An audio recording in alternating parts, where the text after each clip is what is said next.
사도신경으로 신앙 고백하시겠습니다. 나는 전능하신 아버지 하나님 천지의 창조주를 믿습니다. 나는 그의 유일하신 아들 우리 주 예수 그리스도를 믿습니다.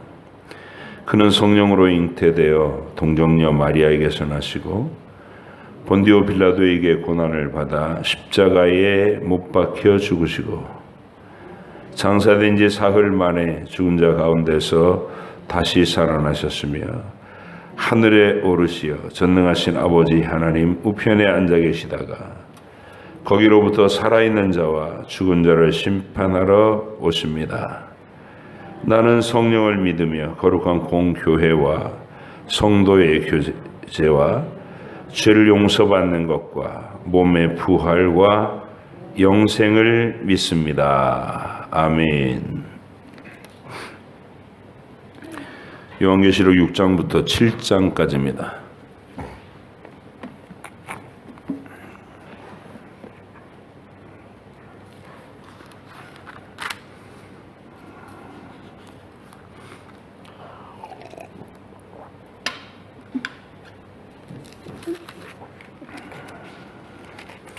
계시록 6장과 7장을 함께 보시겠습니다. 내가 보매 어린 양이 7인 중에 하나를 떼시는데 그때 내가 들으니 내 생물 중에 하나가 우레소리같이 말하되 오라 하기로.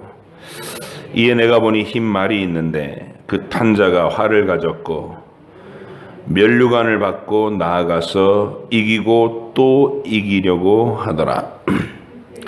둘째인을 떼실 때에 내가 들으니 둘째 생물이 말하되 오라 하니 이에 다른 붉은 말이 나오더라.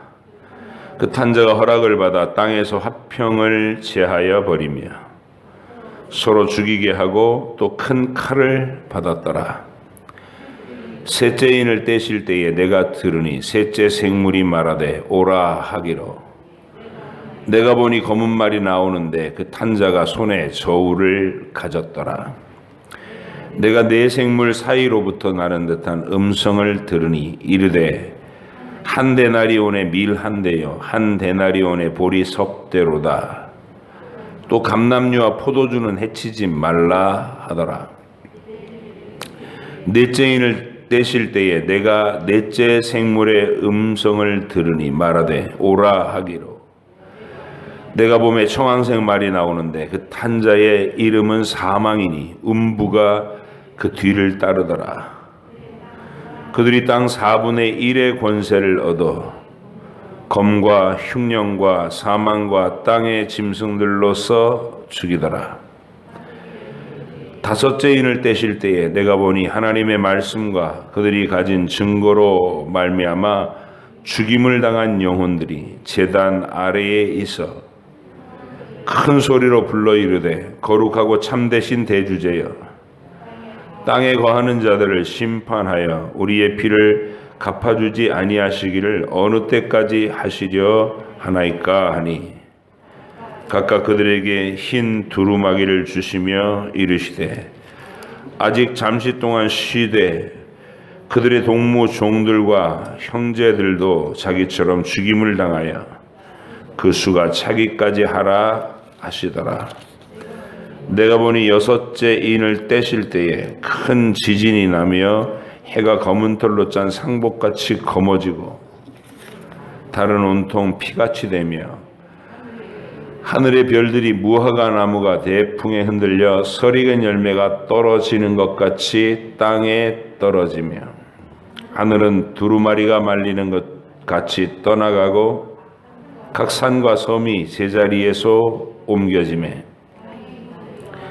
땅의 임금들과 왕족들과 장군들과 부자들과 강한 자들과 모든 종과 자유인이 굴과 산들의 바위 틈에 숨어 산들과 바위에게 말하되 우리 위에 떨어져 보좌에 앉으신 이의 얼굴에서와 그 어린 양의 진노에서 우리를 가리. 그들의 진노의 큰 날이 이르렀으니 누가 능히 서리요 하더라. 일 후에 내가 내 천사가 땅 내 모퉁이에 선 것을 보니 땅의 사방에 바람을 붙잡아 바람으로 하여금 땅에나 바다에나 각종 나무에 불지 못하게 하더라. 또 봄에 다른 천사가 살아계신 하나님의 인을 가지고 해돋는 데로부터 올라와서 땅과 바다를 해롭게 할 권세를 받은 네 천사를 향하여 큰 소리로 외쳐 이르되 우리가 우리 하나님의 종들의 이마에 인치기까지 땅이나 바다나 나무들을 해하지 말라 하더라. 내가 인침을 받은 자의 수를 들으니 이스라엘 자손의 각 지파 중에서 인침을 받은 자들이 14만 4천이니 유다 지파 중에 인침을 받은 자가 1만 2천이요 루벤 지파 중에 1만 2천이요 갓 지파 중에 1만 2천이요 아셀 지파 중에 1만 2천이요 납달리 지파 중에 1만 2천이요 므낫세 지파 중에 1만 2천이요 시므온 지파 중에 1만 2천이요 레위 지파 중에 1만 2천이요 이사갈 지파 중에 1만 2천이요 스불론 지파 중에 1만 2천이요 요셉 지파 중에 1만 2천이요 베냐민 지파 중에 인침을 받은 자가 1만 2천이라. 이 일 후에 내가 보니 각 나라와 족속과 백성과 방언에서 아무도 능히 셀 수 없는 큰 무리가 나와 흰옷을 입고 손에 종려 가지를 들고 보좌 앞과 어린 양 앞에서 큰 소리로 외쳐 이르되 구원하심이 보좌에 앉으신 우리 하나님과 어린 양에게 있도다 하니 모든 천사가 보좌와 장로들과 내 생물의 주위에 서 있다가 보좌 앞에 엎드려 얼굴을 대고 하나님께 경배하여 이르되 아멘. 찬송과 영광과 지혜와 감사와 존귀와 권능과 힘이 우리 하나님께 세세토록 있을지어다. 아멘 하더라. 장로 중 하나가 응답하여 나에게 이르되 이 흰옷 입은 자들이 누구며 또 어디서 왔느냐. 내가 말하기를 내 주여 당신이 아시나이다 하니 그가 나에게 이르되 이는 큰 환난에서 나오는 자들인데 어린 양의 피에 그 옷을 씻어 희게 하였느니라. 그러므로 그들이 하나님의 보좌 앞에 있고 또 그의 성전에서 밤낮 하나님을 섬김에 보좌에 앉으시니가 그들 위에 장막을 치시리니 그들이 다시는 줄이지도 아니하며 목마르지도 아니하고 해나 아무 뜨거운 기운에 상하지도 아니하리니 이는 보좌 가운데 계신 어린 양이 그들의 목자가 되시사 생명수 샘으로 인도하시고 하나님께서 그들의 눈에서 모든 눈물을 씻어 주실 것임이라. 아멘. 기도하겠습니다. 하나님 아버지, 성령께서 사도 요한을 이끌어 하늘의 영광을 보여주시고 어린 양 예수께서 자기 핏값으로 온 우주와 만물을 회복시키실 구원의 계획, 하나님의 백성들을 찾아내서 영원히 자녀 삼으실 그 위대한 계획을 밝혀주시고 그들의 구원의 역사가 어떻게 전개될 것을 그 인쳐진 두루마리를 하나하나 개봉하면서 우리 앞에 드러나게 해주시고 마지막 결론이 영광스러운 승리의 장면으로 14만 4천 명이 등장하는 이 하늘의 모임에 대하여 우리에게 밝히 열어주셔서 땅에서 고난받는 성도들을 위로하고자 하신 그 뜻을 우리가 읽습니다.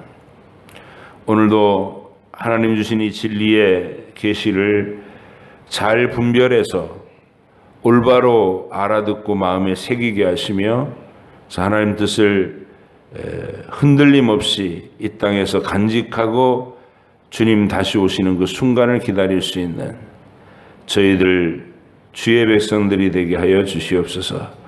오늘도 깨닫는 지혜로 우리에게 채우실 줄 믿사옵고 예수님의 이름으로 기도하옵나이다. 아멘.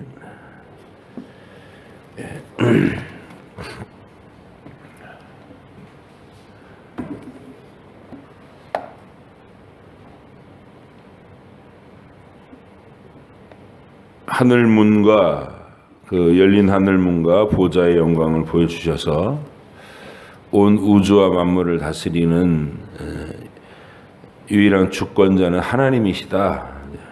그걸 밝혔고 그의 오른손에 임봉된 두루마리가 있다. 아무도 펴거나 보거나 할 자가 없다.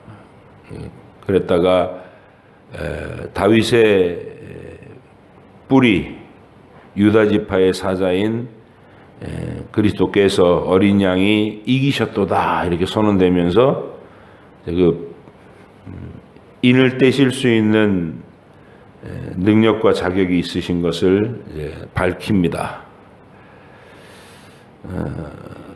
우리가 인을 떼지 못한다라는 그 분위기는 죄로 인해서 하나님께 반역한 인간의 모습, 저주 아래 갇힌 천지와 만물의 상태, 그걸 누군가가 구속하고 회복하지 못한다면 영원히 끔찍한 이 모습으로 고정된다는 것이죠. 그래서 그 책을 펴거나 보거나 할 자가 없다는 사실에 절망하여 운 거예요. 이 세상에 지금 이대로 영원히 지속된다면 그건 말할 수 없는 비극인 거죠. 하지만 하나님께서 이 성경을 통해서 언약해 오신 대로 분명히 성경을 통해서 언약해 오시고 그리고 구체적으로 성취된 복음서의 내용이 있고 그 내용을 가지고 예수님을 조명하고 설명하는 거예요.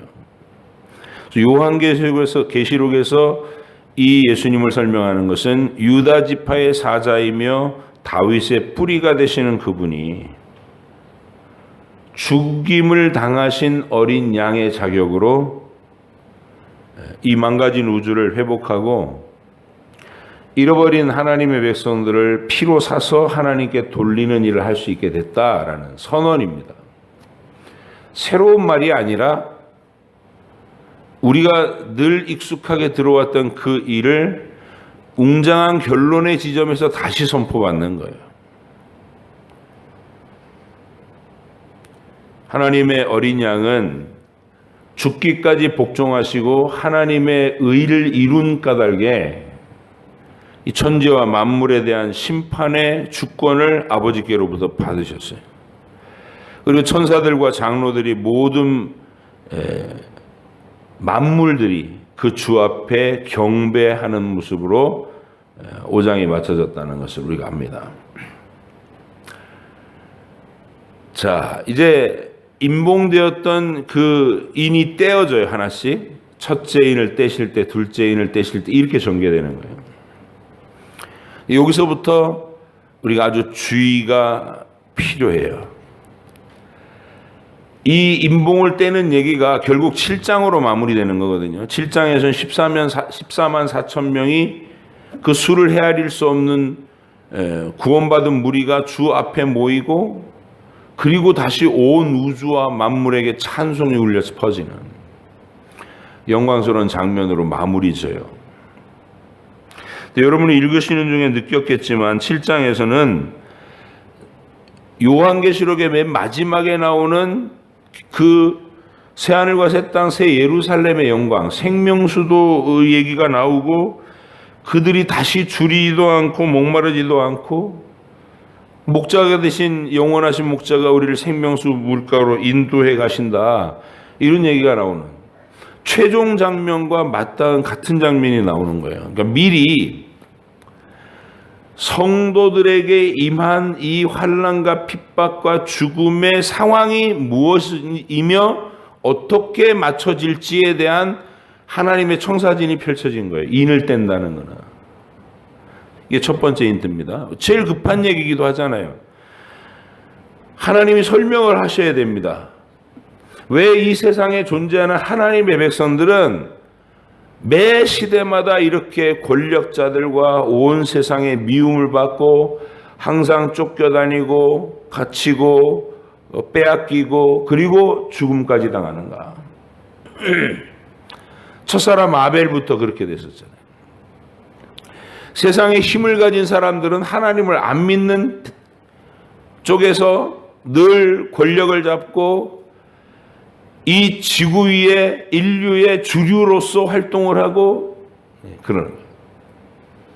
근데 하나님의 백성들은 늘 소수였으며 핍박당하고 죽임당하는 모습으로 자기들의 시대 속에서 이렇게 쭉 왔단 말이죠. 그리고 자기들도 지금 초대교회 성도들도 지금 극심한 핍박을 받고 있는 거예요.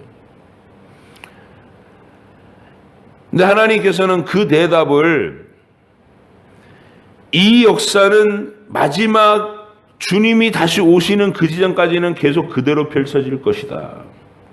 그 얘기를 분명히 하시는 겁니다. 그러나 그 결론이 너희들이 망하는 쪽으로 결론이 나는 게 아니라 너희가 승리하는 쪽으로 이 역사가 결론이 날 것이다. 그 얘기를 해주는 거예요. 그게 요한계시록 7장인 겁니다.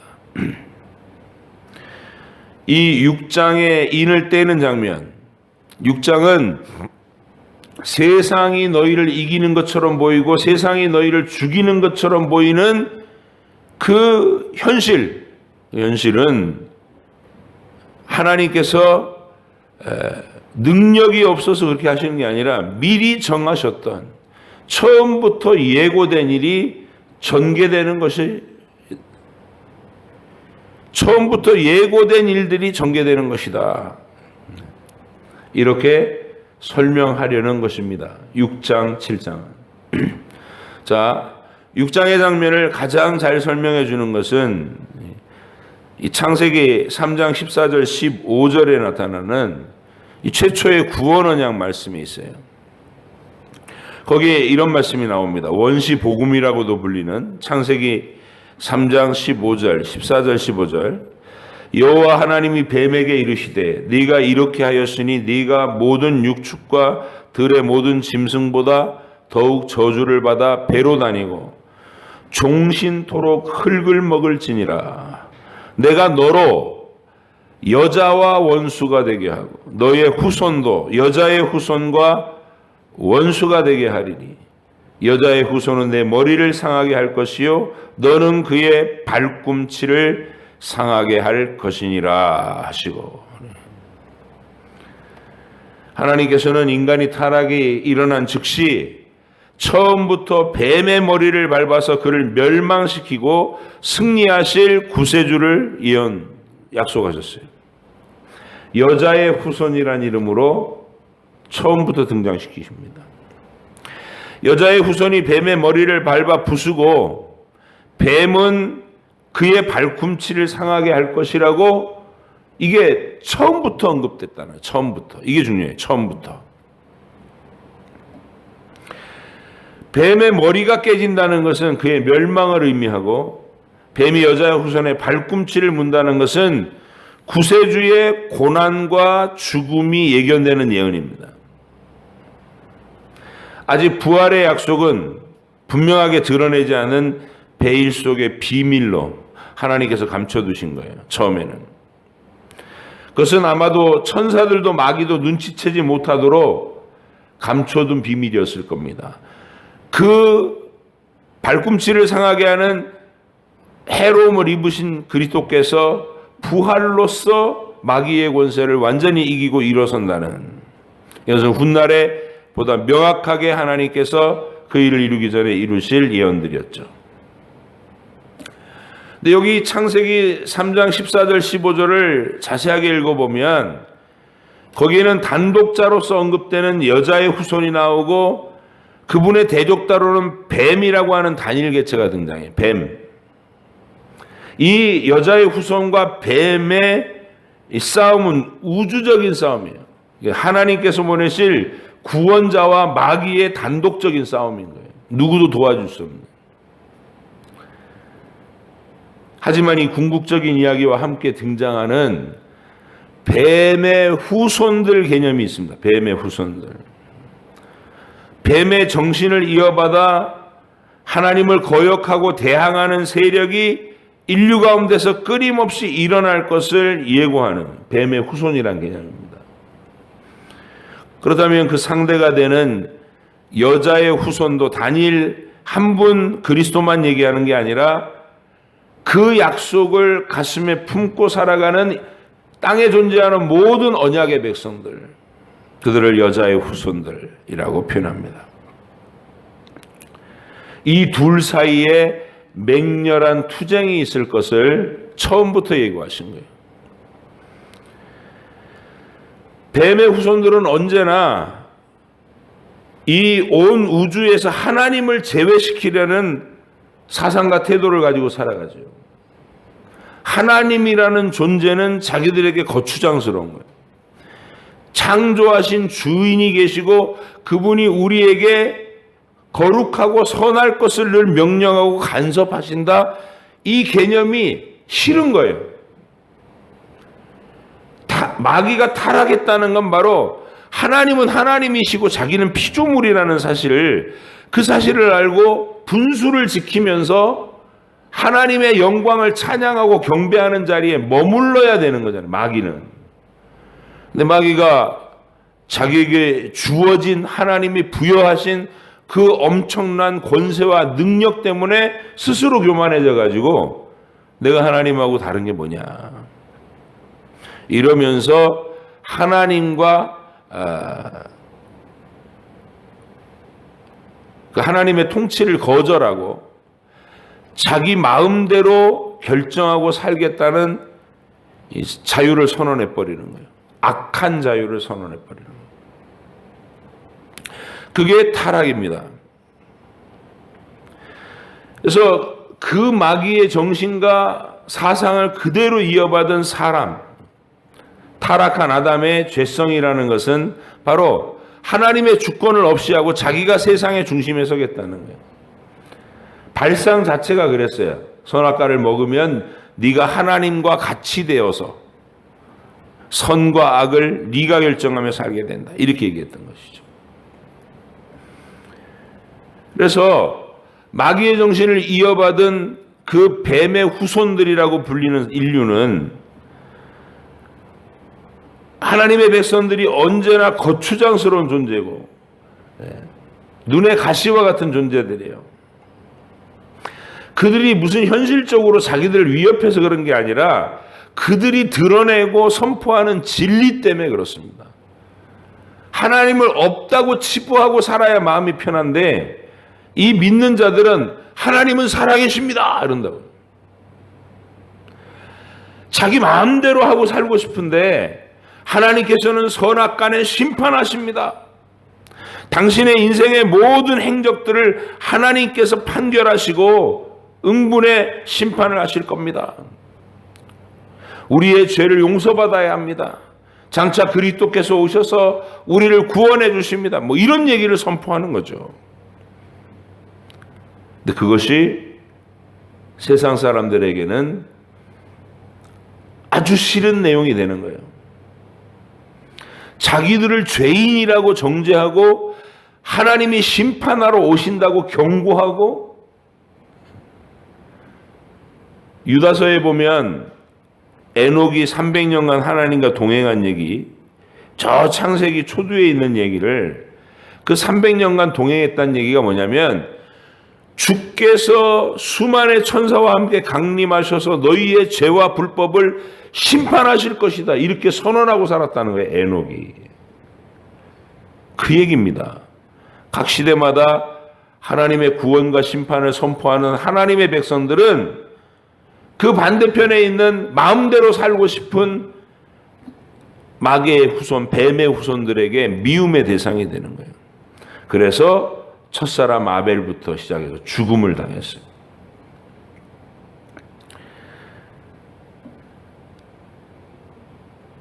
가인은 뱀의 정신을 이어받아서 하나님을 경외하는 믿음이 빠진 종교의식, 그냥 우리가 흔히 얘기하는 제천의식을 한 거야. 그 제천의식이라는 거는 인류의 어느 부족이나 다 하던 거예요. 제천의식을 왜 했냐? 가을거지를 끝내고 하늘에다 제천의식을 해서 햇빛과 비를 우리가 원하는 만큼 내려주고 뭐 이런 복을 비는, 형통을 비는 그런 종교. 그게 가인이 가졌던 종교성입니다. 마음속에 있는 부패한 죄성이 주인 되신 하나님, 이 세상에 아들을 보내서 죄를 속하실 위대한 계획을 갖고 계신 진리의 하나님을 믿는 게 아니라 그런 하나님은 좀 없어졌으면 좋겠고 자기 마음대로 조종되는 하나님, 재물 갖고 이렇게 좀 제사를 올리고 그러면 그걸로 포섭이 되는 하나님, 그게 가인이 처음부터 발상한 종교성이라는 거예요.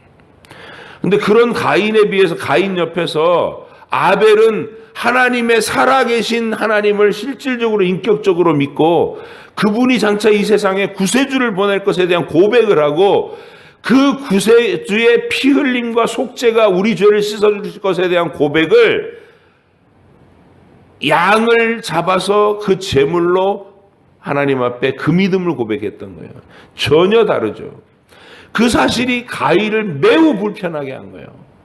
왜냐하면 아벨이 하는 행동 속에서 하나님이 계시고 그 하나님이 너의 그 교만한 마음을 심판하실 것이다. 이런 예언과 선포가 있었기 때문에 그래서 죽인 겁니다. 아벨.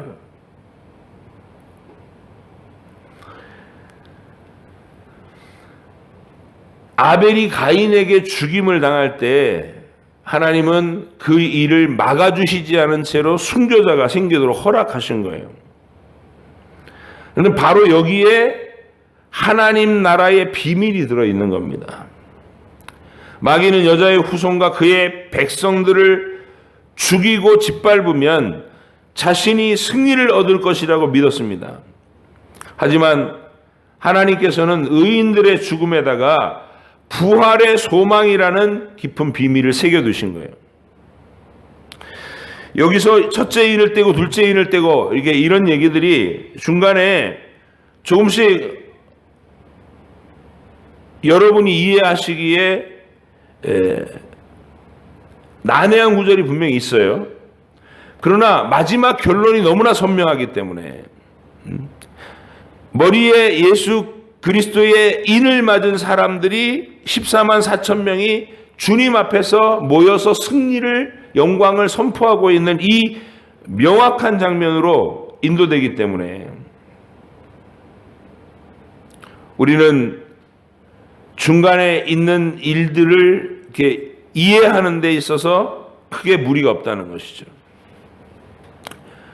여러분, 이 인을 떼는 얘기는 하나님께서 왜 이 세상에서 하나님의 백성들이 핍박을 당하고 환난과 죽임을 당하나 그 얘기를 하는 거예요. 그리고 그 끝은 무엇으로 끝나나 그걸로 시대의 고통과 박해를 당하는 자기 백성들을 위로하시려는 거죠. 마땅히 제일 먼저 나와야 될 말이 맞죠. 첫 번째 인을 떼니까 백마를 탄 자가 활을 가졌고 면류관을 쓰고 나가서 이기고 또 이기려 하더라. 이 장면이 나와요. 이 백마를 탄 면류관을 쓴 승리자가 누구겠어요? 예수님밖에 더 있어요? 예수님께서는 처음부터 이기기로 선언된 자 아니에요. 마귀의 머리를 밟아서 부수겠다고. 비록 발꿈치를 물려서 새를 입으시지만 어쨌든 오실 이 그리스도는 마귀의 머리를 부술 뿐으로 승리자로 이기고 또 이기려 하시더라.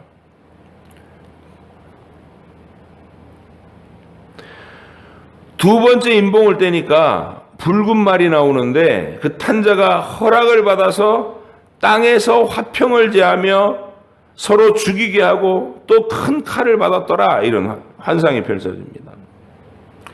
이것은 이 세상에 전쟁이 있을 것이다. 그걸 말하기보다는 그건 이제 뒤에 일곱 나팔 재앙을 선포할 때 거기 나타나는 얘기예요. 여기 이 말씀은 성도들에게 펼쳐질 일들을 서술하는 내용입니다. 그래서 이 땅에서 성도들이 당할 환난을 예고하는 말씀. 늘 땅의 권력자들이 세력을 얻어서 성도들을 핍박하고 죽이는 일들이 있을 것이다. 이건 주님께서 언제나 우리에게 밝혀준 말씀이에요. 팔복의 말씀에도 맨 끝에 의를 위하여 핍박받는 일들을 분명히 얘기하시고, 세상이 너희를 미워할 것이라고 얘기하시고, 잡아다가 가두고 죽일 것이라고 계속 예언하셨어요. 우리 주님이 신자의 인생을 얘기할 때는 언제나 세상의 미움과 이 핍박과 환난과 그것을 견디는 인내를 항상 얘기하셨다는 거예요. 왜? 이게 하나님께서 땅에서 성도들을 향하신 하나님의 계획이기 때문에. 마태복음 10장 34절로 36절에 내가 세상에 화평을 주러 온 줄로 생각하지 마라. 화평이 아니요 검을 주러 왔노라. 내가 온 것은 사람이 그 아비와 딸이 어미와 며느리가 시어머니가 불화하게 하려 함이니 사람의 원수가 자기 집안 식구리라. 믿음의 내용 때문에 가인이 아벨을 죽이듯이 가족 안에서도 서로 미워하고 신고하고 잡아다 죽이고 하는 일들이 발생할 거라는 거예요. 진리가 서기 위해서 혈연 관계조차도 무기력해지는 거예요. 하나님께 대한 믿음을 고백하면 그 믿음에 하나 되고 연합되지 못한 사람들은 그 믿음을 미워하고 공격하는 일들이 이 세상에 항상 있을 것이다. 두 번째 인이 떼어졌을 때 이 펼쳐진 환상은 정확하게 주님의 이 말씀을 반영하고 있는 거예요. 성도들이 이 세상에서 환난과 핍박을 당하고 심지어 죽임을 당하는 일, 이상한 일들이 아니고 하나님의 구원 역사의 계획이 그런 일들을 다 포함하고 있다는 말씀인 거예요. 그러니까 당황하지 마라. 지금 이런 일들은 일어나지 말아야 될 일들이 일어나고 있는 게 아니고 하나님께서 처음부터 예고하셨고 그렇게 펼쳐 오신 구원 역사의 본질이다 이게. 땅에서 고난을 통해 그 고난을 통과하는 동안 보여주는 성도들의 용기, 확신 있는 믿음, 하나님께 대한 전폭적인 신뢰, 이런 게 가장 강하게 드러나는 현장이 어디겠어요? 핍박의 현장이지. 고난의 현장이지. 편안한 지점에서 여러분에게 믿음이 생겼다고 해도 하나님이 욥에게 모든 걸 다 주셨을 때 자녀도 10명이나 건실하게 커서 마음의 기쁨이 되고 부유하고 사회적 명성도 뛰어났고 모든 사람이 존경하고 모든 것이 부유하고 행복했을 그때에 욥이 하나님을 진정으로 경외하고 경배했지만 마귀가 뭐라 그랬냐면 저 속에 하나님이 이렇게 좋은 거 다 주시는데 계산하지 않겠어요? 하나님 앞에 엎드리는 게 당연한 거 아닌가요? 이렇게 다 주시면. 그래서 이거 다 뺏어보면 건강도 자녀도 사회적 지위도 명성도 다 뺏어보면 아마 하나님한테 욕할걸요?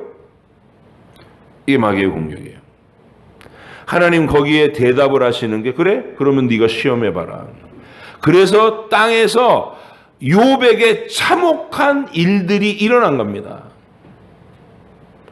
그 참혹한 일들을 견뎌가는 과정에서 욥 속에 들어있는 하나님께 대한 진정한 믿음, 진실한 고백이 끝까지 포기되지 않고 드러났고 선포됐고 그래서 영원히 기념될 이름이 된 거예요. 욥이.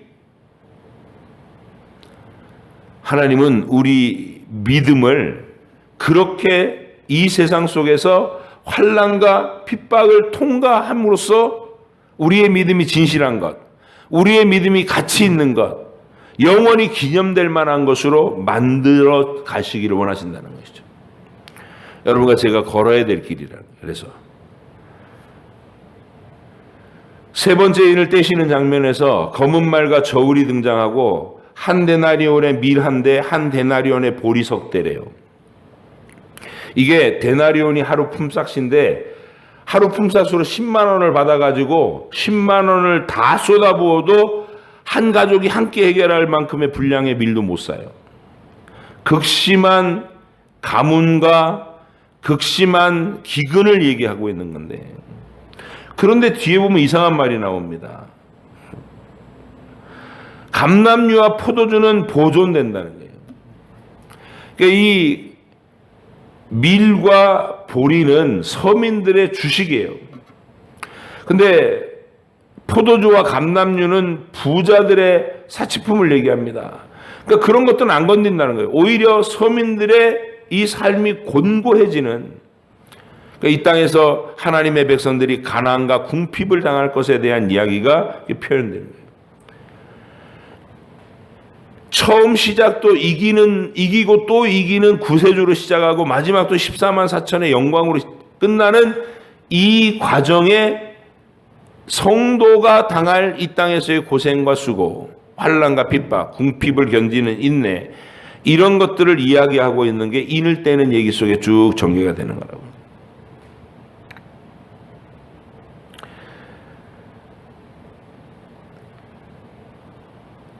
다섯 번째 인에 이르렀을 때 세상의 박해와 재난 때문에 죽어간 영혼들이 하나님 앞에서 그 원통함을 풀어달라는 기도를 하고 있는 장면이 또 갑자기 등장해요. 성도들의 이 억울한 죽음을 당했던 영혼들이 하나님의 보좌 앞에서 신원해달라고, 이 억울함을 풀어달라고 기도한다는 거예요.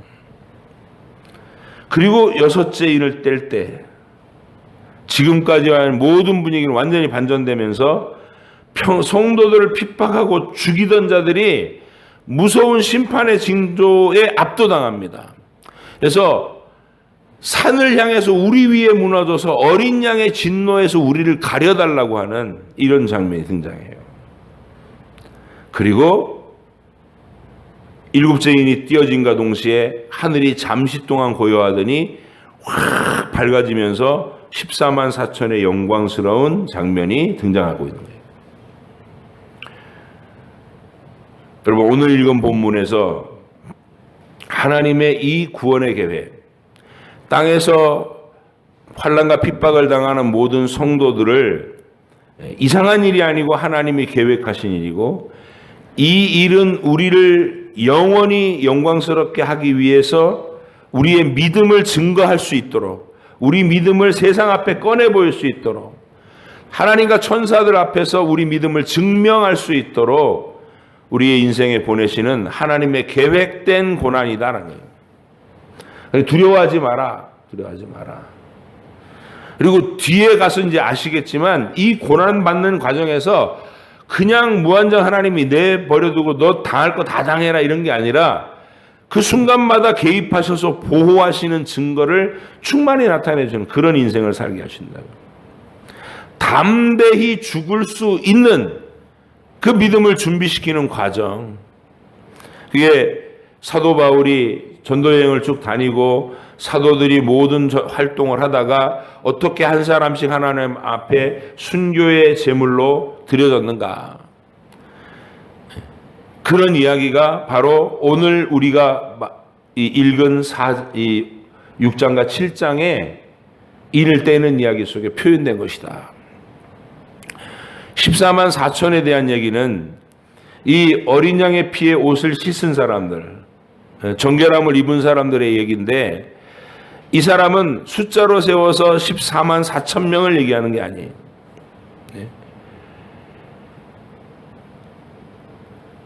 성경에서 숫자를 다룰 때는 상징수라는 게 있어요. 상징수. 이 상징수를 어떻게 해석을 하느냐. 원칙이 있습니다. 되는 대로 하는 게 아니고. 3은 삼위일체 하나님의 수를 의미합니다. 3, 하나님의 수. 거기에 동서남북 사면을 의미하는 세상의 수가 4예요. 세상의 수. 그래서 하나님의 수와 세상의 수를 합치면 완전수가 된다는 거예요.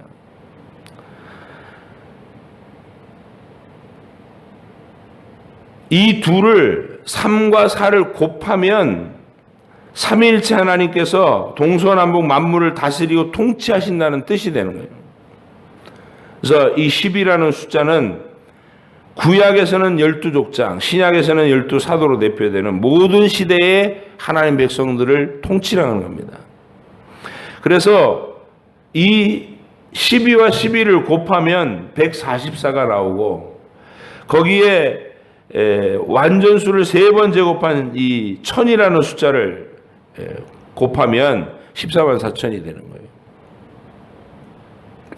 이 숫자는 실제로 세어가지고 14만 4천 명을 가려 뽑겠다는 게 아니고, 환상으로 사용되고 있는, 상징으로 사용되고 있는 모든 믿는 사람들의 총 숫자를 얘기하는 거예요.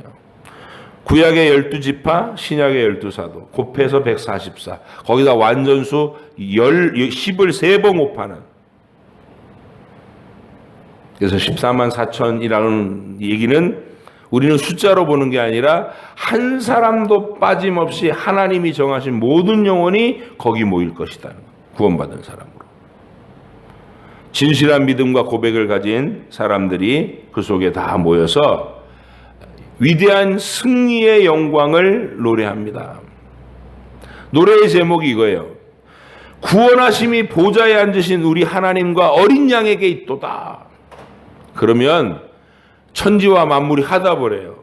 천사들과 아멘, 찬송과 영광과 지혜와 감사와 존귀와 능력과 힘이 우리 하나님께 세세토록 있을지로다. 그러면서 승리의 영광을 노래합니다.